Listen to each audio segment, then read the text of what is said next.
There's a place called Kakuzi. Black spot We were place. coming from my funeral in Mwea. I had taken a few, but the previous day I had taken, so I was topping up. Then when we are coming back, I hit a car. The car came by kind of overtaking, and I drank up to the morning. And the club is full like this. People are just dancing there. Then how you discover now around 5, my money is finished.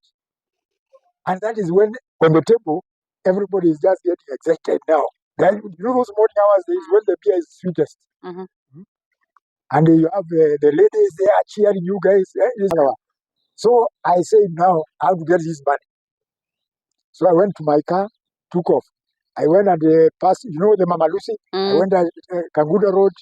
I went Outer Ring. I joined Mumias Road, Buruburu. Just when I joined Mumias Road, I blacked out. And the car is moving. I slept when I'm still on the steering. How are you? Hope you are doing good. This is JGTV and I'm Judy George. I welcome you to our episode today. And I have a guest who is rich with the knowledge, with the mental saved from the drunkardness, and he has a story to share with us today. And today I've decided I'll talk in English because he wants to share his story in English, but I'm gonna give him a chance to introduce himself. And I would like to ask you kindly subscribe to our channel and don't forget to touch the notification bell that whenever we put a new story, a new inspiration story, a new knowledge, teachings, you'll be able to see them, you'll be able to be notified on your side. So I want to welcome our guest and to tell you thank you for giving me chance to interact with you today. Thank you. It's a pleasure to me. Even your aspect, it's a bit difficult word, but it is about exactly what we have gone through. So it will be very educative. Okay. Did I say my name and details? I was just giving you time to push her to that direction so that I maintain, but I see now you are going there. Okay, now get down to that. So my name is Simon Wambua Buva. I'm from Embu County. Okay. A place called Mwea. But our parents originated from Machakos. Then they migrated. Mwea is a mixed group, kind of settlement, where we have people from Kirinyaga, Bere, Kamba, and all that. So I was born in Mwea in 1966, where I grew up as a young boy, as usual, with all the challenges and activities of a peasant boy. Up there, growing up, looking after cattle, farming, subsistence farming, kind of. Yeah. And life was fun down there in Mwea. What I remember most is the activities, the fun we had, like singing, dancing the night under the stars.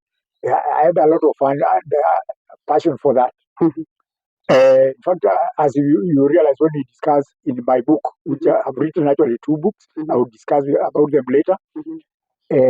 I talk of something called Kamandiko. Kamandiko is the village dance, where you dance the boys and girls in the village in the moonlight.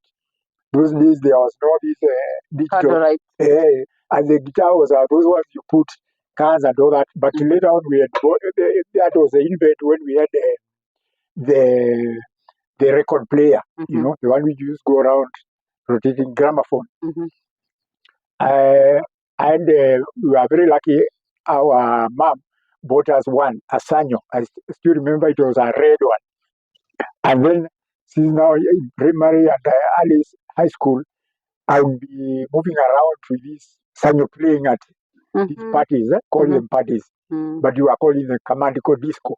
Kamandiko. Yeah, we go from home to home. Like when there is occasion or anytime you want to. Yeah, we would be invited with the occasion for the young people. Okay. And most especially Christmas time during those celebrations. Your mom was a farmer or was employed? It was just a peasant farmer. Okay. And she had been widowed. So we were kind of orphans. We were 3 brothers and I had 5 sisters. 2 of them have passed away.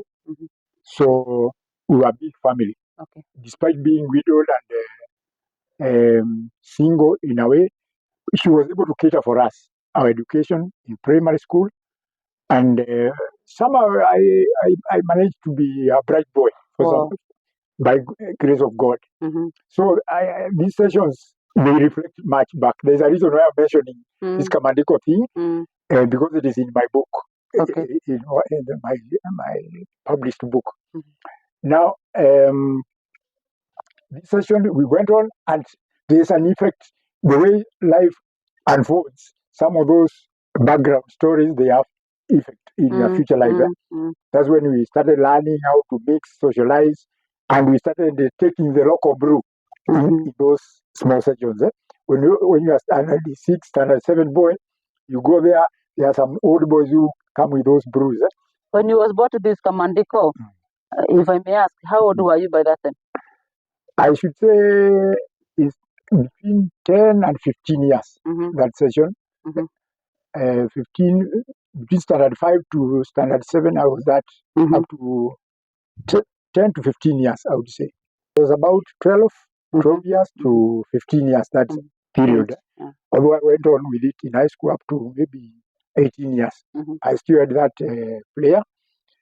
And the music, being a Mukamba, we are very fond of music. And Mukambas are famous for dancing. Those gyration music, vibrant music, we are best. And most musicians are from Mukambani. So we had a lot of popularity. But since I was the owner of the player, I was the default DJ. I was a DJ. So, I would enjoy all I was enjoying all the privilege. So I would be there, free food, drinks, and all that, and other benefits related to those sessions. So, apart from learning some of these things about alcohol and drugs and that, you start assimilating slowly without knowing. This process is a very slow process which develops. You start developing appetite for that. Small things before even you know. At what age did you start drinking? I wouldn't say that was drinking, but it was tasting. Just tasting, just to see what these big boys were tasting. And that is around 15 years. But it was not having effect on me and in my life. I kind of, around towards the end of standard 6, I remember I got saved. And I became a Sunday school teacher in our local church. So somehow my life changed at that point. And it's one thing I've really cherished, because I was having challenges in school, but immediately I got saved and I concentrated now teaching Sunday school. I became very bright. I think there's a miracle which happens when you give life to Jesus. By the time I did my CP in 1979, I was top of the class. I was from the back of the class, I was now number 1. And I knew I was performing very well. The challenge was, I knew I would not get school fees. Because the mother is a single mother, a widow. I didn't know how to work. I had 2 brothers already in secondary. They were struggling. So I was wondering, even people are kind of doubting me. How will you, even if you pass, where will you go? So miracles happened. Just at that time, I got a form brought to a school, and my headmaster, who was very concerned about my being very bright and a chance of me missing high school, he called me and I filled a form for Starehe Boys Center. I didn't know Nairobi, anything about Nairobi or even Starehe Boys, but once I filled, when we did the CP exam, I was top. I had 3 years, actually 2 years and A now minus. In Starehe? No, in primary. Oh, in primary. I scored that 5 points out of that 6. Wow. And I was the best student in the location. Wow. And which year was that? That was 1979. You was the best in the location. My location, yeah. So now I think I outdid my expectation. I surpassed my expectation. I got access. I was called to Starehe Boys. I joined 1980 from 1. Wow. So now I was in the city, now from the village to the city. The city. And this is a national school known for discipline and a lot of extracurricular activities and very best school in curriculum activity. In education as well. In academic. So we had to adapt, the change from the village to the city. And you are mixing with the people who have been in the city. Their English is perfect. You are struggling with those slangs and all that. We went on well. I did my O-level in Starehe, like any other boy there, and participating in a lot of activities. Where one of the best I remember is what we call President's Award Scheme. I joined the President Award Scheme, which is related to like scouts. So we'd go expeditions in Gong Hills, in Isiolo. Why I'm saying this, part of mentorship is about camp. We will talk about, when I'm saying mentorship camp, I'll be referring to those kind of camps. But again, these are camps where we were exploring nature, we were mixing with groups, learning. Swimming is a mandatory in Starehe. I became a good swimmer, and a lot of activities like that. So, come O-level, again, I did very well, and I joined A-level, that is Form 5 and Form 6, in 1984, 1985, also in Starehe. I had a lot of fun around that time, and a lot of friends, most of them even, but Starehe is a big school, and many have, so I have all those kind of fellows around. And I came to know the essence of diversity, how to relate and all that. Now, still the discipline was good. There was no influence of There's no influence because, you know, the boys around the neighboring schools, I don't want to name them, but mainly Pumwani, Sili, they are in places like Jamhuri, that is highway. Those are guys who really play football and all that. Of course, our favorite school was Lenana. These were friends of ours. For girls, because of debates, we used to have Kenya High. Pangani girls also our best friends. So we were relating on a rather a good rapport. We developed ourselves, I would say, because even we had sessions, weekend sessions in our school. We had even dancing, what we used to call pop sessions, like Saturday night, I remember. We would really dance to our song. They are the same songs, mixture. Now you, of course, with the tiny pop session and all that. Then we had a lot of debates on Friday evenings. We used to call them baraza. That's why you find a lot of Starehe boys, they are very political. Okay, baraza. You learn how to debate. It was a mini parliament, kind of. So we really debate and argue. But of course, most of the issues were school-related, discussion about food, prefects bullying us. So we are accusing them, we are defending them themselves. So it was a session of those kind of, but it was sharpening our debating skills, and it was also sharpening our minds on those linguistic maneuvers and those kind of aspects of life. So I would say it was quite an experiment and an experience, but at the same time, things were also, you know, you are growing in body, you are a mental, spiritual, this kind of sessions. So it is a matter of what is growing fast. And you know, those teenage, from around 15, we call adolescent there, towards 19, 18, let's say, there is a lot of changes in body, metabolism and all that.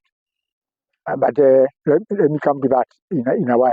Because I'm saying this so that our students who are in school, they will start knowing how these things relate, how you get addicted to alcohol, drugs and all these, and why these changes, metabolism and all these, the teenage, the growing, there's a lot of changes, which I will talk about just in a while.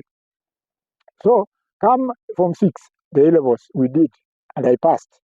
And then I joined, I was selected for University of Nairobi, Faculty of Agriculture. At our time, before you join the university, we would go for 1 year outside, where you do some activity like teaching and all that. So that 1 year outside, then you do NYS, National Youth Service, for I think 4 months. For 4 months. You did? Yeah, I did 4 months before I went to university. So the 1 year I went to teach, I was teaching in a school called Riakanau Secondary. It's also in where? Riakanau. Riakanau, you have had Riakanau Success. Yes, Riakanau Success. Those are the buses which used to go to Embu, to Mwea, very slow buses. But those are the only buses we had in Mwea. So during that 1 year, a lot of things happened. Now I've left Starehe. Now I'm on my own. For the first time, now I have my own house as a, you call them untrained teacher, UT. So I'm an trained teacher. I'm teaching there, teaching mathematics, biology in that school. And most of the students who I found there were almost the same age, even if they are from 4, but I'm from 6. I had gone a little faster in school. So we were interacting at a certain kind of level, plus other teachers who had come there. Now I remember is one teacher we had kind of shared the house. Okay, he had that house next to mine, they just single rooms. And this gentleman had a lot of influence on my development that year. That's why I'm talking about it. After we cook, there's a Masinga Dam next there.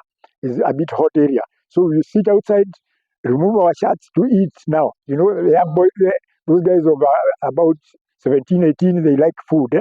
So we'll cook a real big ugali, a lot of rice and stew, and we sit there, and there are a lot of fish there, because of the dam. So as we eat, this guy will tell me, we can also take a walk. There's a pub. At that place, there was the drivers of these buses, which you just mentioned, they used to sleep there. So these drivers would go to a bar, which was there. And there was also the Kenya Forest Service soldiers, security. There was also one more wildlife people. So there was quite a group of professionals. They would also meet in that club. So this guy would invite me. I don't want to go there because of my Christian upbringing. But the guy was also a Christian, but he was very, very, very determined to go there. So he just convinced us, just go, we take a soda there, eat of this. I said, I don't know, just take it. I mean, you are a man. Since you got saved when you were in 76, now Yes. Now, after going through, started with all those debates and all this, things were changing a bit. I think my stand had softened a bit.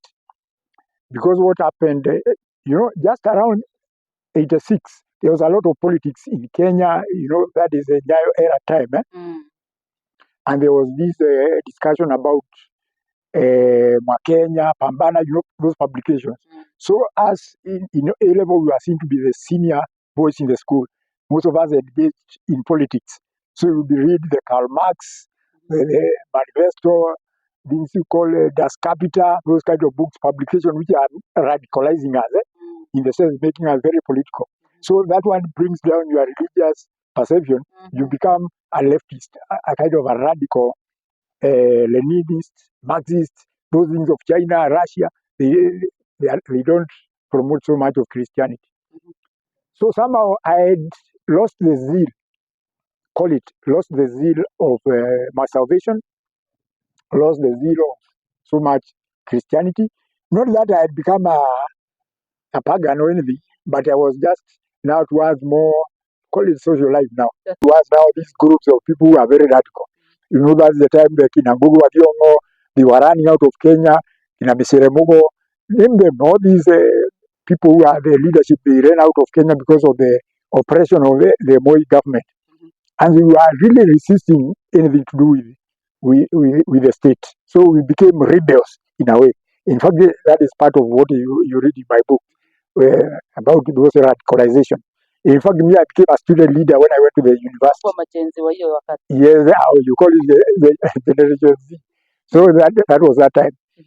So we experimented. We go to that club, take a little bit of this beer. It was not tasting nice, but slowly you get used to it.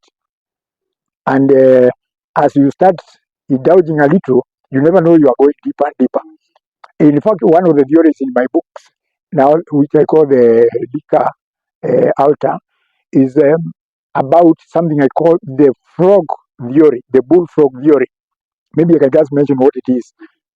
If you take a frog and put it in a sphuria, in a pan with water which is cold, and you put it on a stove and start heating, the frog will just feel nice as the temperatures rise up a bit. It will swim in warm water until the water starts boiling, and the frog will just die there.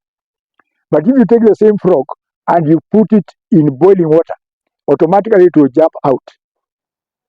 The same frog, it will jump out immediately. But when it is that water which is rising slowly, it will not jump out. That is how alcoholism starts, and that's how drugs also take foothold on young people. you never know. You start slowly. You may sip a little in the fridge of your parents from the gourd and all that. Like that one, you are just taking a bottle. You say, after all, what is it? I don't like it. The next weekend, you try again, like that. And slowly, you are getting indoctrinated into that kind of stuff. So the 1 year got finished, and we were back. We went to NYS. Of course, the 4 months, it was a drill. And those days, we are trained like soldiers, but of course, minus the guns. We are using spades there in NYS in Gilgil. We are running up, shining shoes, and there are a lot of harsh treatment. You are trying to be hard. That was hardened. I think they wanted it so that you don't misbehave when you go to college. So we did our eyes right. Eyes right is this salute at the Uhuru Park for the president. Yes, and we joined the university. No sooner did we join the university, then things started going haywire. We joined the university 1987, and I think it was June around June. Immediately we were in Chiromo campus. In fact, we were on one class of entomology. We were doing our biochemistry there, entomology, those depending on the semester. Then we were called, now there is a Kamukoji. We are not knowing what Kamukoji is. This is our first student activism. By that time, I had been elected as a class representative. I was a leader of our class. Because of course, I come from a Nairobi school, and most of these other guys coming from national. You have a lot of follow-up, and a lot of classmates who are who are also in our faculty. So to be elected was not a big deal. I campaigned and they would win the election very fast. So being a student leader, I mobilized the class. We went to the Kamukoji. That is the Kamukoji where we met people like Miguna. You have heard of Miguna. The Kamukoji, these are Wafula Buke. These are the guys who are now the leaders. It was called SONU, Student Organization, Nairobi University. And they talked stuff on this against the government. There are a lot of political inclinations. Political parties were also sponsoring some people there in the university, spies and all that. And there are a lot of student leadership, student groups. There will be AUSU, Akamba University students. There's Musa, there's Mombasa University students, Nwasa, Nyeri University Student Association, Muranga University students. Every county, call them county, they are not count, but every region was represented in those. Exactly. Kiduza for Kisumu University students. So the political leaders for those areas, if it is, for example, in Kisumu, there was Olo Aringo. In Muranga, there was Joseph Kamodo. In Mombasa, Joseph Kamodo. He was a leader of Nwasa, Musa from Muranga. Exactly. Student Association. And then if it is Mombasa, there was Sharim Nashir. If it is Ukambani, there was Mulu Mutisia for the Ausu, Akamba University. They are leaders now. They were in the Kano. Kano, is it a political party? But they are using students now to mobilize so that for political reasons. So they were not in school by that time. They were outside. But these are politicians. These are leaders of Kano, but they are working with the students now. First to bring down their student activism and all that. It became apparent in that meeting. We abolished. No political leaders will be coming to the university. Maybe apart from Shikuku, we allowed the Shikuku only. And that's how it became that night. The special branch, which I think is like what we call the national intelligence, they came and they stormed the university, arrested. We went, blockaded all the roads in Nairobi, started looting. 1987. So this thing went on for a day or so. The police would come, we would fight with the police, running battles all around the university and all that. But after the third day, now they brought more reinforcement, GSU, name them, go and you report to your chief. That then now the CID follow you there. and they go and now harass you when you are alone now with the chiefs. From now up country. Yeah, you are sent into your village. If you are from where, you go to where. If you are from Makueni, you are sent to your home. Then now they get we will demobilize. There is what used to be called Mumonyoko wa Udongo. We are going on erosion control all over the country during the Makueni, Kitui, Wapi, all those places with the university buses plus hired bus. Because now you are at agriculture. No, not necessarily. It is students. We are saying the University of Nairobi is going to soil erosion in Mwingi North, in Sikulu. I remember the time we went to Kalonzo's farm in Sikulu with Mulumutizia, Kalenzoya, those kingpins of Kano that time. So there the politicians, of course, will build their image during such sessions. And because they are seeing the university students would be listened more to those people, of course, they loved our company. But of course, there we benefit, we get also money, and then from there we are treated, we come to Matu, the whole night just drinking, and we are involved in politics. Yeah, politics and students, it was bad. Politics, students, and drug. So the activism, the student politics, and this interaction with politicians and all that, those activities, they give you the access to, of course, to get out of the college, to explore as you are touring, but also gives you opportunity to eat, drink, insult politicians. You are paid to be hooligans. So as much as it was fun, it was having effect on us. And actually, maybe some of the things we need parents to check on that, and administration. In fact, the universities, people like mentors, like now what we are studying, they would mentor students and tell them exactly what they are getting into. But they assume when you get to the university, you are grown up, you can control yourself, you are in charge of your own destiny. That's a mistake. These people are still children.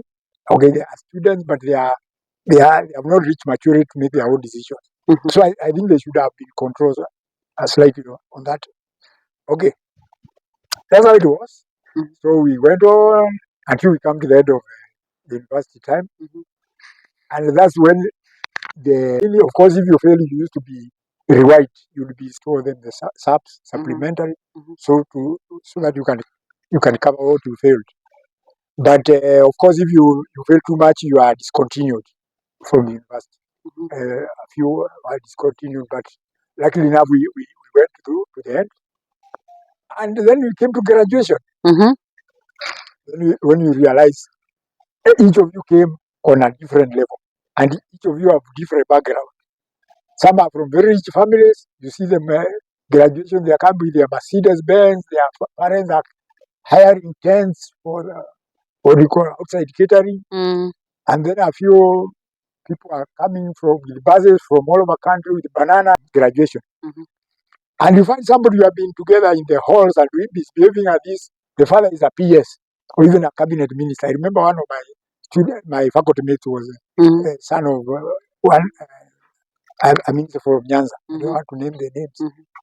And then he had his shoes imported from Italy, Gucci shoes, Seiko watch, gold, this kind of fashion, Louis Vuitton suits and all that. Hey, you say, this is the guy I was in class to. Now, you see, now you are different.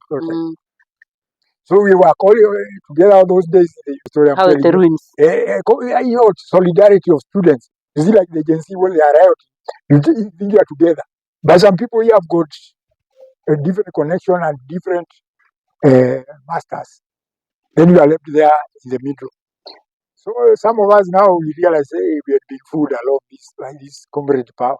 So we walked to this Moy Avenue, a place called Cameo. I don't know whether you know Cameo. Yes, Cameo. Somewhere near opposite New Stanley Hotel, across opposite. There's a club we used to like, a veranda bar. Nimeona Cameo. In the BRACKOUT, is it your white or cream house? Yeah, that was the year 1990. It was famous for the students. So we walked there, we buy our own Viceroy, Brady, and Richard. No, we were knowing now this is the end of the road for the university. This is the last day of our comrades' power. This is going to be our last session together. And it was a very good session because you realize we have been together for close to 4 years. and you never meet again. And it is true, in fact, we have never met. Many have died. So it was like a farewell. There was not a lot of comrades power, no, a lot of tossing. So it was from that day, everybody knew it is you and yourself and your God. You used to say, it is God for us, everyone for himself, and God for us all. Now you are going to the career jungle. Now you are going to look for jobs in Nairobi. You are going to start somewhere. There are some people and their careers prepared. There are people who are coming from university. They are going straight to offices. But you have to tarmac. So it started. Now I landed in Isili. Now you are looking for a job. Now you are here. Now I have graduated with the degree of Food Science and Technology. Food Science and Technology. Yeah, Bachelor of Food Science and Technology. I had a second upper degree, that is above average performance. And since I had graduated, now we had to look for jobs and we had to start somewhere. Luckily, we had also applied when we were still in university. You could still go to teaching. And actually, I got a second teaching job. I went to teach in a secondary school, Karamba Secondary. I was employed actually by TSC, but the untrained teachers, if I continued, but within 3 months, I had gotten another job. Anyway, at that point. But just before that period, I stayed in Isli, tamaking. I tested what it feels like. And it is not a good experience. You know, you are going to stay with the people in these estates, and these are, we call them hustlers. The other day we are calling them hustlers. The same speed, before even you know what is happening, the place is empty. And then these guys will tell us, let's go to the busa and take the empty stomach. Now you fill with busa. Busa is fermented beer, these of cereals and all that, and the chumbuku, cereal. So when you're in those busa places, now they would pass rows of bang, cannabis. Then you have to sip. You know, if you reject, you'll be seen like you are not friendly. Yeah, the others are just smoking and you are refusing. And then these are the guys buying for you. So you have to pretend also you are enjoying and you take one or two. You know. Again, that still contributed to the path. You are still sliding down the path. You're still going down to down. So when I went to teach, now I left because after a while I saw this life I cannot cope. That of Isli there and Uruma. You know, Uruma and Isli are the worst places with those bars. You know those Kinabudias, we called what Marina, those Josaka. You know, you visit bar to bar. Josaka is Sintadora. Uruma. Yeah, Uruma and even a park road. Yeah, Mateso Bila Chuki. Silent Park, you name every club, I would tell you. I don't think there's a place in Nairobi where I was not visiting. So, when I found life was going tough, I went back, I went and to a bit of teaching. But again, there is a village. Now we are in the village, now at home. There's one place called Karaba. Now it's in where. So after work, the teachers again will go to the club. And when you go there, we are the secondary teachers now. You have come here. There's that kind of image you want to portray. And especially end of month when you get money, salary, we buy everybody beer. You are very philanthropic. You are very generous. But of course, those police who come, they are raiding. You want to be given something, you have to give some money and all that. So, but the people there, they would see you as if you are a drunkard.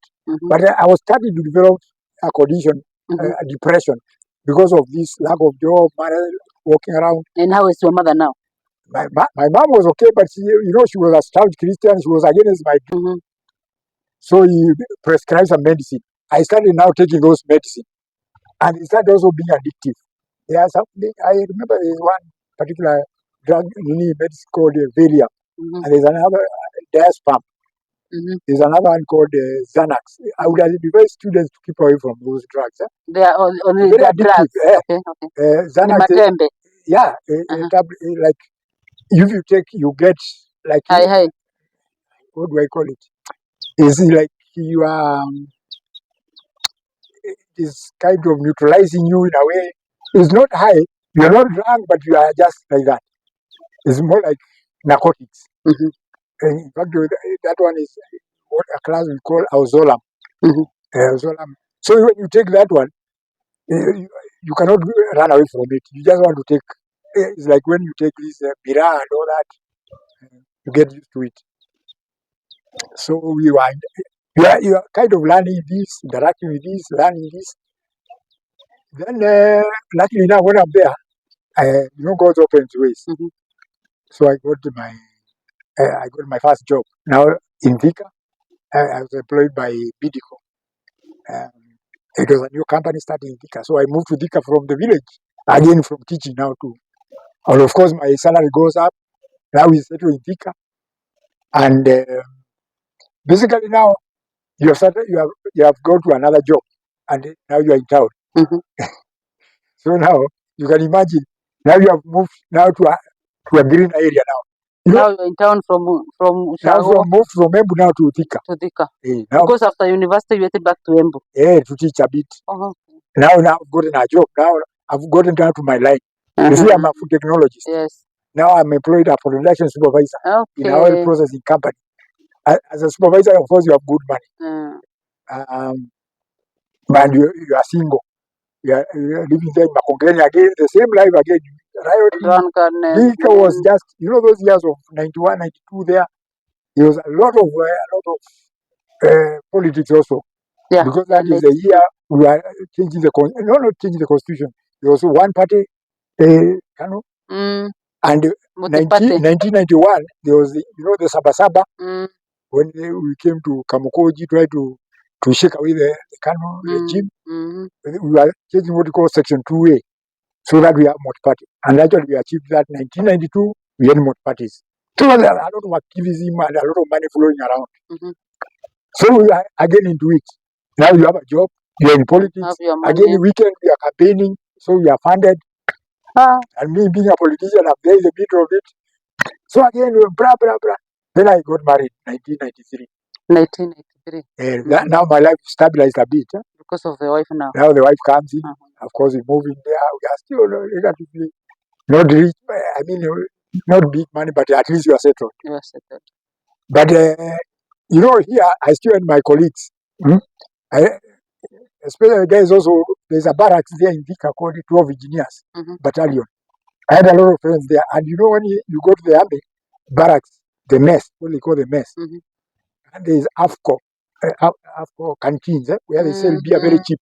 We would buy when we have birthday party, the bash, now they call bash. We would really celebrate there. So now we are like the age mates with these soldiers, we are together in one group.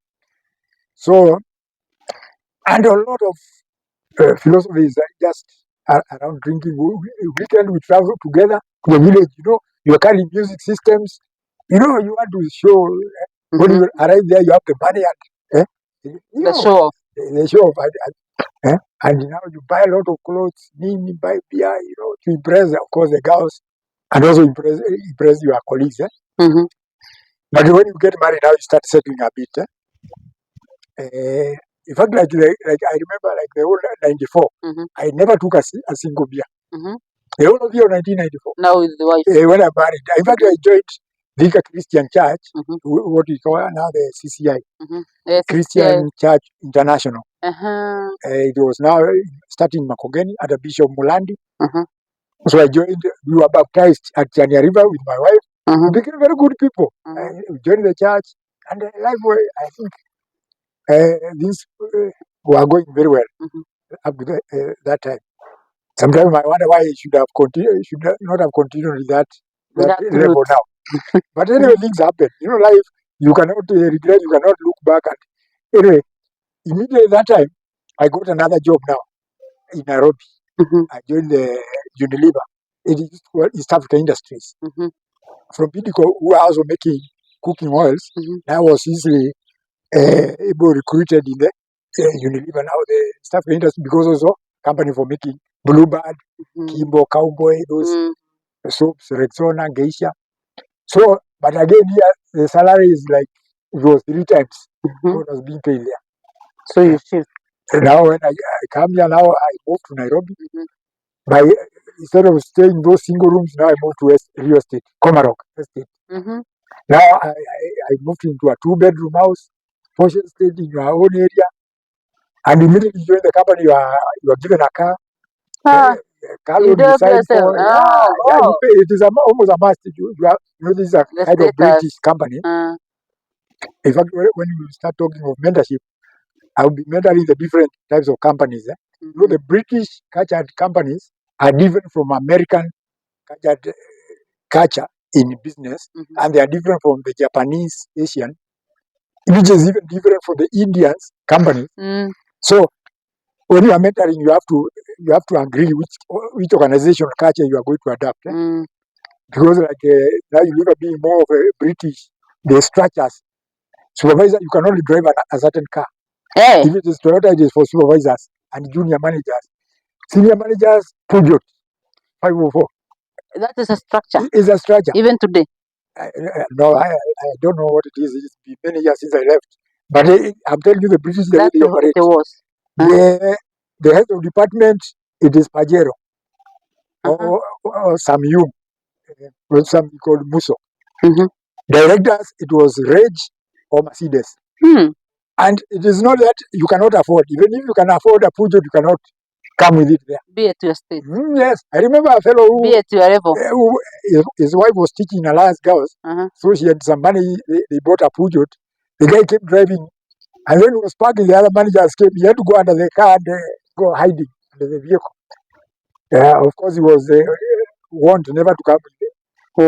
It is kind of insubordination. To be seen driving a car which is not your class. So you used to drive your class.